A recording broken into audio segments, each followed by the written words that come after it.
You know the words. So why can't you speak? Hello everyone, and welcome back to Speak and Grow English. Have you ever experienced this? You're sitting in an English class, or maybe you're talking to someone online. You understand the question perfectly. You even know the answer.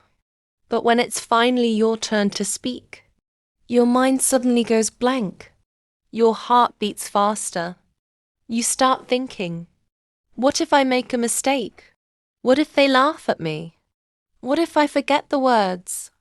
And before you know it, the conversation is over. If this has happened to you, I have good news.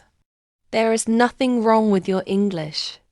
What you're experiencing is something called the fear of speaking.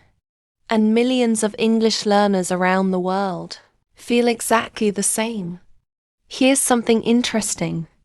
Imagine you're alone in your room. You can easily say, "Today is a beautiful day.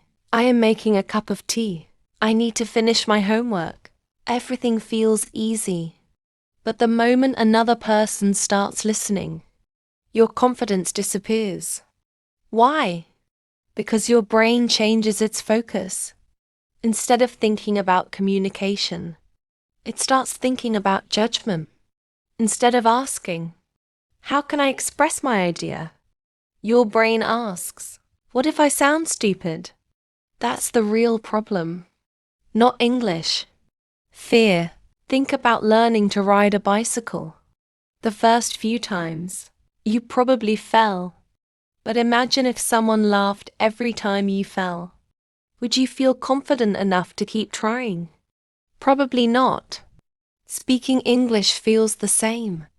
Many learners become afraid because they think every mistake is a failure. But mistakes are actually proof that you're learning. Every fluent speaker you admire today has made thousands of mistakes. They forgot words. They mispronounced sentences. They felt embarrassed. The only difference is they didn't stop. Now let me ask you another question. When a child is learning to speak their first language, do we expect perfection? Of course not. We smile. We encourage them. We celebrate every little improvement. So why don't we treat ourselves the same way when learning English? Why are we so much harder on ourselves? Maybe because we believe everyone is watching us. But here's the truth. Most people are too busy thinking about themselves to notice your small mistakes. They're not counting your grammar errors. They're listening to your message. And that's exactly what communication is about. Not perfection. Connection. So today, I want you to remember one sentence. Confidence doesn't come before speaking. Confidence comes because of speaking. The more you speak, the less you freeze. The less you freeze, the more natural English begins to feel. Let's do a small experiment. Imagine someone asks you a very simple question. What's your favorite movie? You know the answer. You've watched many movies. You even have a favorite one. That suddenly, you're translating every word in your head. What's favorite movie? How should I say this? By the time you've built the perfect sentence, the moment is gone. This is one of the biggest reasons people freeze. They don't think in English. They try to translate everything first. And translation is slow. Real conversations are fast.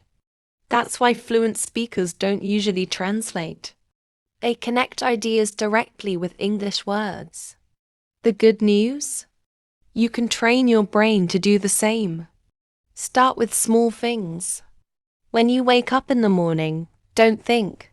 Instead, tell yourself, "I'm going to brush my teeth." When you're drinking water, think, "I'm thirsty." When you're walking outside, think, "The weather is nice today." These simple thoughts train your brain to stay in English. Another reason people freeze is something called the perfect sentence trap. Many learners believe every sentence must be perfect before they say it. But conversations don't work like exams. Native speakers change their sentences all the time. They pause. They repeat words. They correct themselves. And that's completely normal. Imagine you're talking to a friend. Would they rather hear a simple sentence or wait 30 seconds while you search for the perfect one? Most people prefer simple communication. Remember this: simple English is powerful English. You don't need difficult vocabulary to have a meaningful conversation. Sometimes, "I'm happy to be here" is more powerful than a long, complicated sentence. So stop chasing perfect English. Start chasing real communication. Now here's today's challenge. For the next 7 days, speak English for just 5 minutes every day. Not 1 hour. Not 30 minutes. Just 5. Talk to yourself. Describe your room. Tell a short story. Read something aloud. The goal isn't perfection. The goal is consistency. Those 5 minutes will slowly become 10, then 15. And one day, you'll realize something amazing. The fear that once stopped you is no longer controlling you. Before we finish, I want you to remember these 3 sentences. Mistakes are normal. Confidence is built through action. Every conversation makes you stronger. So the next time your mind tells you, "Don't speak," you'll make a mistake. Answer it with this: "Maybe I will.